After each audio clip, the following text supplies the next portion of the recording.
Bonjour à tous, je suis Ilan de Raspid et avec Sylvain Secaldi de Studio Gemini, nous allons chercher à en savoir plus sur Bernard Jolivat et son approche de la photo de rue. En ville, la rue est un espace de circulation d'une grande banalité, mais elle est aussi le théâtre d'un spectacle permanent pour qui sait prendre le temps. Photographe de tradition humaniste, à la recherche des petits dérapages du quotidien, Bernard partage ici son amour d'une pratique, la photo de rue, qui est également une formidable école du regard. Bonjour Bernard, merci de passer ce moment avec nous. Bonjour. Alors, on va tout de suite entrer dans le vif du sujet avec une première question. J'aimerais que tu nous parles des conditions qui t'ont amené à pratiquer la photo de rue.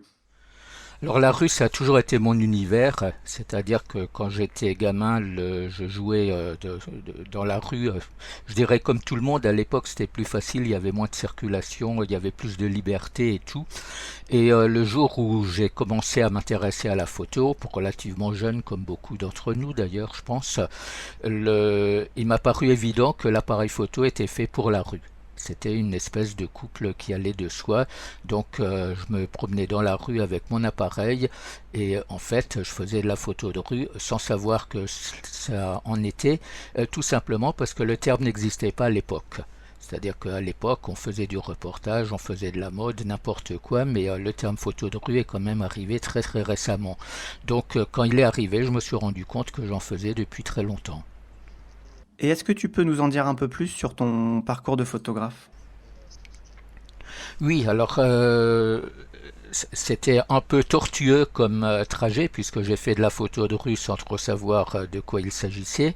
Et puis ensuite j'ai eu ma phase de route, c'est-à-dire que j'ai pris mon baluchon et pendant plusieurs années je me suis baladé en Afrique et en Asie avec un petit appareil en poche. C'était un petit relais 35 qui était dans la poche revolver de la chemise. Et là aussi, je faisais de la photo de rue de façon tout à fait intuitive, sans me dire que je vais faire ce genre de photo. Comme à l'époque, j'avais pas beaucoup de sous, j'avais pas beaucoup de pellicules, je déclenchais pas tous les jours, mais les photos que j'ai faites à l'époque sont des photos que je revendique encore maintenant, qui à mon avis sont de bonnes photos.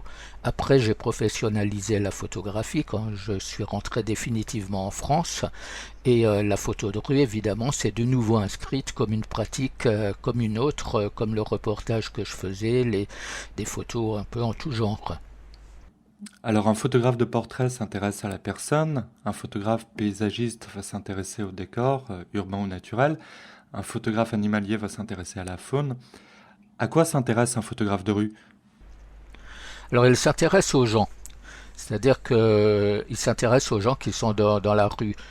Quand tu parles de photos de portraits, de photos de mode ou de choses comme ça, on s'intéresse à la personne dans un cadre très précis qui est souvent d'ailleurs très formaté. Dans la photo de rue, on s'intéresse à la personne en tant que personne non privée, disons. Les gens sont réellement eux-mêmes dans la rue parce qu'ils n'ont pas, ils ont pas à défendre un point de vue, ils n'ont pas pas à communiquer avec les autres, ils communiquent relativement peu, les gens vont et viennent, et à ce moment-là, on peut les prendre réellement au naturel. Pour photographier la rue, est-ce qu'il faut s'intéresser aux gens? Oui, c'est indispensable. Évidemment, on peut photographier la rue sans personne. C'est un débat qui a toujours cours, c'est-à-dire de savoir s'il est indispensable qu'il y ait du monde sur une photo de rue ou si une photo vide peut être considérée comme une photo de rue.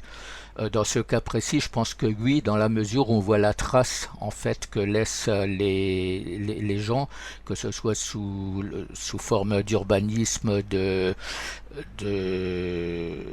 graffiti, de choses comme ça, qui sont en fait des émanations humaines, on pourrait dire. Mais sinon, la photo de rue, fondamentalement, c'est une photo qui est humaniste, c'est une photo qui s'intéresse aux gens dans leur quotidien. Je pense à Bruce Gilden qui balance le flash au nez des passants pour les photographier. Est-ce que toi tu estimes qu'il faut aimer les gens pour photographier la rue? Alors Bruce Gilden affirme qu'il aime les gens et puis dans ses interviews il abonde dans ce sens. Moi personnellement je trouve qu'il a une façon de photographier qui est extrêmement agressive et d'ailleurs un jour il s'est fait copieusement baffer par une jeune fille qui n'avait pas apprécié et je pense qu'il l'avait bien cherché. Je pense que oui il faut aimer les gens, il faut les respecter, c'est-à-dire le respect des gens c'est éviter quand même de les montrer dans des attitudes qui sont dévalorisantes ou de faire des portraits au grand angulaire qui déforment leurs traits, qui les ridiculisent. Bon, Gilles Caron l'avait fait pour un orangiste dans l'Ulster, mais il était en reportage photo et il montrait son point de vue sur les orangistes, disons. Mais qu'en fait de la photo de rue, dans l'esprit de Cartier-Bresson, de Willy Ronis, de bien d'autres, il y a quand même cet aspect humaniste qui prime. Et l'humanisme, évidemment, c'est être proche des gens, c'est les aimer. Tu nous avais dit dans une précédente interview que le photographe de rue était le spectateur attentif du spectacle de la rue. Est-ce que tu peux développer un petit peu cette idée ? Alors le spectacle de la rue, hélas, il est moins dense, moins riche qu'il y a une vingtaine ou une trentaine d'années, où les gens vivaient plus facilement dehors. Il y avait un côté village, même dans les rues parisiennes. Maintenant, la rue est devenue un lieu de circulation.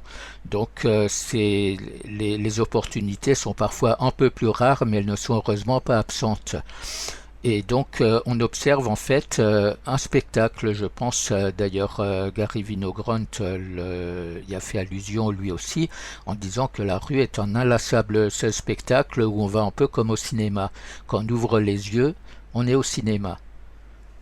Est-ce qu'il te semble aujourd'hui plus difficile de photographier la rue par rapport à tes débuts ou par rapport aux années fastes de la photo de rue dans les années 1950-1960? Techniquement non, on a du matériel qui est beaucoup plus performant à l'époque avec des systèmes d'autofocus très rapides et des objectifs de bonne qualité à la portée de tout le monde, donc techniquement il n'y a plus de problème.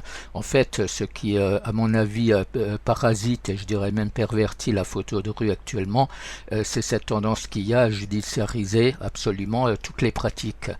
Donc le débat qui a toujours lieu sur la photo de rue parmi les photographes, c'est la question de l'autorisation de photographier, et cette question des gens comme Ronis, comme Cartier-Bresson et autres ne se la posaient pas. Donc je trouve qu'il y a une limitation actuellement qui est très préjudiciable. Moi personnellement cette limitation je fais avec, c'est-à-dire je ne me pose pas la question de savoir si je dois, si je peux, si je dois demander l'autorisation. Et c'est d'ailleurs un problème qui est assez gênant dans la mesure où pour moi la photo de rue a toujours été un espace de liberté. C'est pour ça que je jouais dans la rue quand j'étais gamin, parce que je faisais ce que je voulais. C'est pour ça que je prenais des photos dans la rue, parce que je les faisais comme je voulais. Et tout à coup maintenant, il faut se promener avec un code civil dans une poche et un code pénal dans l'autre. Ça, je trouve personnellement inacceptable et c'est un jeu auquel je refuse de jouer. Tu nous as dit qu'on vivait moins dans la rue aujourd'hui. Est-ce que tu penses que ça a un impact sur les scènes que les photographes de rue sont capables de percevoir ? Oui, par exemple, les photos de douaneaux d'enfants qui jouent dans la rue, certes, on peut en faire encore, il s'en fait, c'est une bonne chose, mais pas avec la même densité. Les événements sont beaucoup plus rares. Je pense que à la grande époque, il y a un demi-siècle, quand on descendait dans la rue, les gens étaient sur le pas de la porte, les gens communiquaient d'une maison à l'autre, les gens souvent travaillaient dans la rue, faisaient des activités. Maintenant, c'est devenu un peu exceptionnel. On peut se promener dans les rues d'une ville et voir qu'il ne se passe rien, c'est-à-dire simplement des gens qui vont et viennent. Et justement, on recherche ce moment un peu exceptionnel où il se passe quelque chose, et à ce moment-là, ça prend beaucoup plus de valeur. Oui, la rue était pour beaucoup de gens le prolongement de leur domicile. Tout à fait, tout à fait. Il y avait le chez-soi et puis la rue qui était un peu l'espace public, mais j'entends public avec les voisins, avec les gens qu'on rencontrait. Maintenant, on est dans un esprit de cocooning, les gens s'enferment en eux-mêmes et en fait, ils se coupent des autres en ne considérant la rue que comme un espace de communication pour aller d'un point A à un point B. Quand on parle de photo de rue, le terme semble indissociable d'un contexte, qu'il soit social ou historique. Est-ce que la photo de rue doit être réaliste? Oui, alors tout dépend du sens qu'on donne au mot réaliste. Quand j'entends le mot réaliste, je pense évidemment à la grande époque du cinéma italien, du réalisme des années 50, peut-être même de ce qu'on appelait les chanteuses réalistes à une certaine époque, c'est-à-dire le réalisme à ce moment-là, c'est une proximité avec les gens. Pour le reste, si c'est simplement une transposition du réel, c'est un peu pauvre. La photo est de toute façon une transposition du réel. Mais je pense qu'effectivement, on peut faire le parallèle avec le cinéma et faire une photo réaliste, et même toujours dans ce parallèle avec le cinéma, faire une photo expressionniste, c'est-à-dire relativement dramatisée au niveau de la forme, du rendu, de la lumière et de toutes ces choses-là. Donc pour reprendre un terme que tu as déjà utilisé, pour toi, la photo de rue, elle est là pour illustrer un quotidien. Oui, elle illustre le quotidien, mais surtout elle l'enregistre. Il ne faut pas oublier que pour les générations futures, à supposer qu'il y en ait, mais je pense que oui, pour les générations futures, les archives, ce seront surtout en fait des archives de moments exceptionnels, c'est-à-dire des mouvements sociaux, des guerres, des personnages connus qui s'expriment, disons ce qu'on appelle la photo d'actualité. Mais ça, c'est un aspect de la vie qui est un aspect exceptionnel en soi. Mais le quotidien, c'est la vie de tous les jours. Alors évidemment, dans 50 ans, on pourra toujours se référer, par exemple, à des films qui sont tournés actuellement et dire ah oui, ça va en côté très années 2010 et tout. Mais un film, c'est mis en scène. Il y a toujours une orientation, une coloration qui est donnée. La photo, elle montre exactement les gens tels qu'elles étaient. Ça permettra, comme maintenant on le fait pour les décennies précédentes, de dire à cette époque, les gens étaient habillés comme ça, faisaient telle tête, se comportaient de telle manière, et donc ça donne en fait un témoignage sur le quotidien du présent. Et ça, c'est un aspect qui est extrêmement important, qui n'échappe à aucun photographe de rue. Quand on regarde tes photos, on voit qu'elles ont un aspect documentaire, mais qu'elles ont également une dimension supplémentaire. Pour toi, le photographe de rue n'est pas uniquement un photoreporter. Alors évidemment, tout ceci ramène à la pratique de la photo de rue. En fait, quand on s'intéresse un peu à cette discipline, on se rend compte qu'il y a autant de styles de photo de rue qu'il y a de photographes. Et il y a des photographes actuellement qui photographient, par exemple, simplement des gens qui passent dans la rue.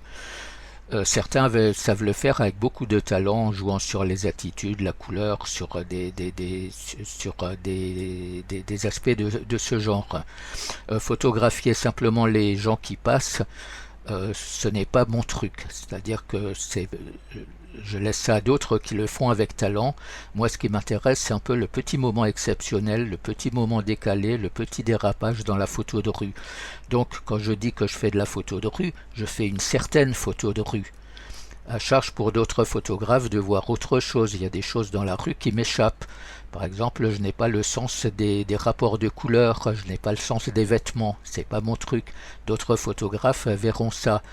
Moi, ce qui m'intéresse, c'est le côté un peu surréaliste, le côté un peu insolite ou l'humour parfois un peu méchant, mais quand même tout en aimant bien les gens. Et pour être bien clair, est-ce que tu peux nous expliquer ce qui différencie pour toi un photographe de rue d'un photoreporter? Alors la différence, en fait, elle se manifeste à deux niveaux.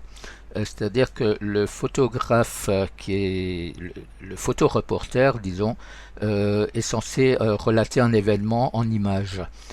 Pour ça, il est obligé de construire son reportage un peu comme on construit un article ou une nouvelle ou quoi que ce soit de ce genre, c'est-à-dire qu'il va introduire le sujet, il va le développer et il y aura une conclusion. Donc les photos s'inscrivent en fait dans cette continuité et les photos se renvoient un peu les unes aux autres. Le photographe de rue raconte toute l'histoire en une seule photo. Il n'y a pas de photos qui introduisent le sujet, il n'y a pas de photos qui concluent le sujet. Donc la photo de rue, c'est toujours une photo isolée. Maintenant, il se trouve que, parce que les choses sont ainsi, et ça a été le cas très souvent.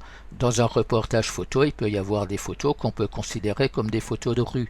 Quand on prend le cas de Cartier-Bresson, quand Cartier-Bresson, avant de créer Magnum, faisait de la photo de rue, disons, pure et dure, c'est-à-dire il photographiait des instants.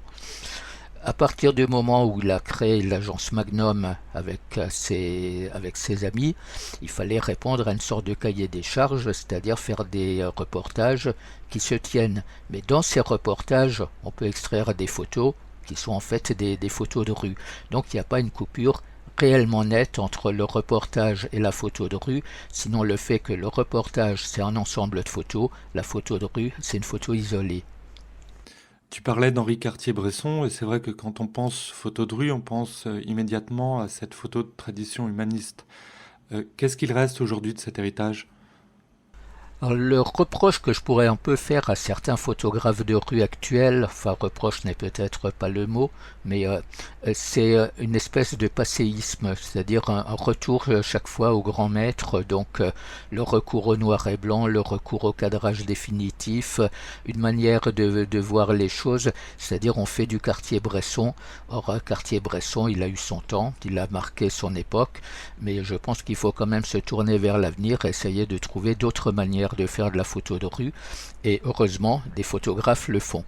Donc, la photo de rue, disons telle qu'elle se pratique actuellement, et on peut diviser parmi les photographes entre ceux qui se veulent les héritiers des grands ancêtres et ceux qui ont arrivé à se séparer en fait de cet héritage et à voler de leurs propres ailes. Et est-ce que tu peux nous donner quelques exemples d'une approche plus moderne de la photo de rue? Alors, tout dépend de ce qu'on appelle moderne. Quand on photographie, par exemple, dans des lieux qui sont modernes, comme par exemple les centres commerciaux ou bien les quartiers d'affaires ou des choses comme ça, on a une architecture qui de toute manière connote la photo pour dire on est dans un contexte qui est moderne, et dans certains cas d'architecture exceptionnelle, quasiment futuriste. Donc c'est pas tellement dans la forme que le modernisme s'exprime. Je pense que c'est justement dans cette liberté avec la photographie traditionnelle, c'est-à-dire le fait d'oser la couleur. Bon, beaucoup de photographes de rue maintenant font de la couleur, mais il s'agit aussi, par exemple, dans le cas précis du noir et blanc, de ne pas considérer que le noir et blanc est uniquement le prolongement du noir et blanc que faisaient les grands maîtres. Tu parlais tout à l'heure de photo sociale, et c'est vrai que ce terme aujourd'hui recouvre une autre réalité. On pense notamment à la photo de mariage ou la photo de reportage. Pourtant, la photo de rue s'intéresse aux gens dans la précarité, aux situations de pauvreté ou aux gens dans la difficulté.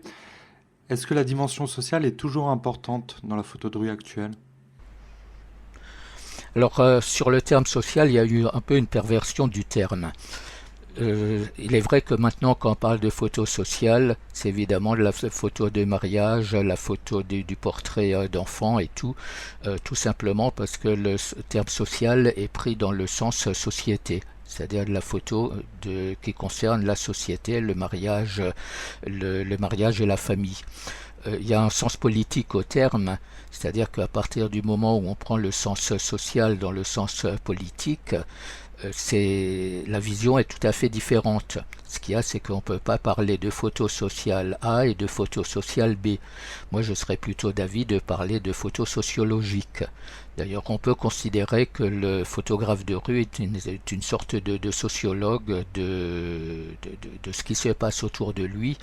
Évidemment, photographie sociologique, ça fait un peu lourd, ça fait un peu pédant. Donc on s'en tient à la photo de rue, sachant qu'elle a toujours une connotation très sociale dans le sens politique du terme. Il ne faut pas oublier que les grands maîtres étaient des gens qui étaient de gauche. Willy Ronis faisait partie du Parti communiste français. Henri Cartier-Bresson n'a pas caché ses affinités pour la gauche, et d'ailleurs pour les théories anarchistes. Brassailles ne s'est pas exprimé là-dessus, mais on peut penser qu'il avait peut-être une affinité dans ce sens. Donc on est vraiment dans une photo sociale dans le sens politique du terme. Est-ce que la photo de rue n'a pas été un moment perçu comme une photo de gauche, entre guillemets?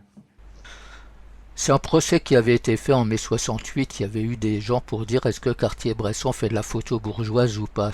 Ça fait rigoler tous les photographes, d'abord parce qu'il n'y a pas de photo bourgeoise ou pas. Cartier-Bresson avait pour lui, et ça le gênait un peu, d'être le fils d'une grande famille. Donc on va pas aller sur ce terrain-là. Il s'est d'ailleurs largement exprimé dans la biographie que Pierre Assouline a fait de lui sur ce problème, qui fait qu'à un moment d'ailleurs, il signait simplement Henri Cartier, parce que Cartier-Bresson, c'était les filatures Cartier-Bresson, c'était un peu gênant. Donc dire qu'il y a de photographie de gauche, non, je ne pense pas qu'on peut parler de photographie de gauche ou de droite.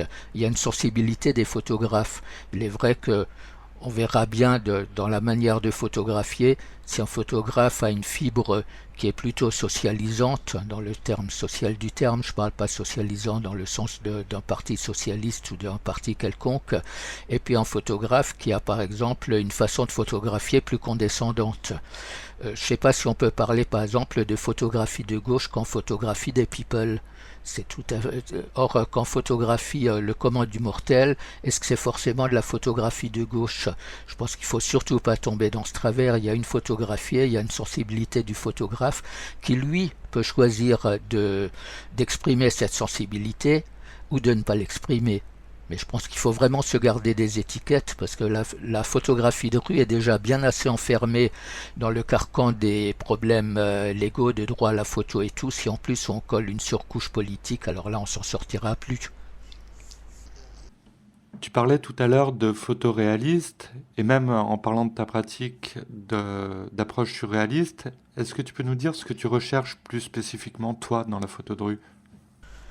Alors comme je disais, j'ai une façon d'aborder la photo de rue qui est très atypique, donc je ne veux surtout pas passer pour le type même de photographe de rue. Je crois qu'il n'y a pas beaucoup de gens qui sont plus atypiques que moi là-dedans, puisqu'au lieu de m'intéresser aux gens dans leur quotidien le plus quotidien, disons, je m'intéresse aux gens dans leur quotidien qui dérape.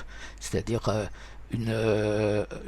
des apparentements, des regards, des gestes, des choses comme ça qui peuvent paraître un peu curieux. Donc il y a ce côté un peu surréaliste qui joue, et à ce moment-là, bon, ma photo de rue est quand même un peu particulière. À te suivre, on se rend compte que le photographe de rue est très attentif à ce qui se passe autour de lui et qu'il doit même être parfois très réactif pour saisir une scène insolite ou fugace. Est-ce que la photo de rue est une bonne école du regard? C'est-à-dire le regard précède la photo de rue. C'est-à-dire, bon, après il s'affine. Il est vrai que quand on se promène avec l'appareil à la main, on ne se promène pas simplement comme un promeneur qui respire l'air du temps. Il y a une véritable concentration sur ce qui se passe autour. Il faut faire attention à énormément de choses, à ce qui se passe à proximité, à ce qui se passe au loin, à des événements qui pourraient peut-être évoluer de manière favorable pour la photographie.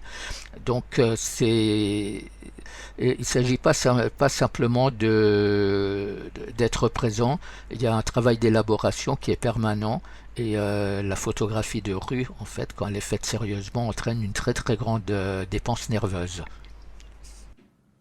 Tu avais attribué une citation à Diane Arbus qui disait que faire de la photo, ça apprenait à regarder même quand on ne se promène pas avec son appareil. Oui, Diane Arbus avait effectivement dit que la photographie permettait de regarder autour de soi même quand on n'a pas d'appareil photo. Ça, ce n'est pas propre à la photographie de rue. Par exemple, un photographe de paysage, il peut être en voiture et tout à coup se rendre compte qu'il y a une lumière absolument magnifique. Et c'est le petit plus que connaissent tous les photographes, c'est-à-dire qu'on a une vision qui est aiguisée, qui est améliorée, et on voit certaines choses, même quand on n'a pas l'intention de les photographier, certaines choses qui font plaisir parce que justement on se rend compte qu'il y a un ordonnancement des lignes qui est remarquable, ou une perspective, ou une lumière, ou c'est le petit plus de la photographie. Évidemment, pour le photographe de rue, le problème c'est que s'il va acheter son pain et qu'il fait 3 pas dans la rue en se disant que bon, c'est pas la peine d'emmener l'appareil photo pour aller au coin de la rue, s'il se passe quelque chose, c'est très frustrant pour lui parce que ça ne lui échappera pas. Mais en réalité, un vrai photographe de rue a toujours un appareil photo sur lui. Super, merci d'avoir pris le temps, Bernard, de répondre à toutes ces questions et à bientôt. Merci et au revoir.